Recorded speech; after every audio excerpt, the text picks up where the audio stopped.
මල්ලි මල්ලි මේ වරේ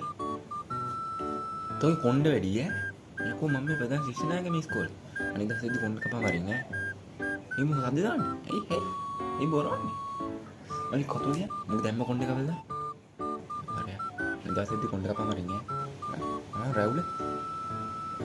බල මේ ගෙවල් වල මේ ඉන්නා වගේ ඉස්කෝලේ ඉන්නේ ඉස්කෝලේ නීතියක් කියලා එකක් තියෙනවා යකෝ මම මේ ඉස්කෝලේ ප්‍රධාන ශිෂ්‍යනායක හරි කියලා තියෙන උදේ කියන්නන්නේ කියලා ඈ බල රැවුල වැඩි ඈ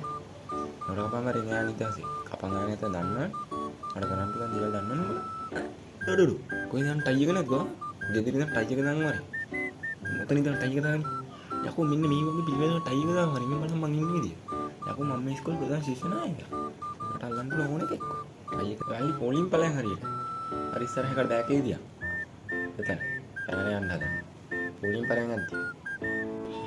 මොකද පැනලා මොනවද එන්න කලින් මේ ඉරයි බලන්න බට දොමලක් වගේ කරේ කලිසම හරියට ඔක්කොරම වරගන්න පස්සෙත්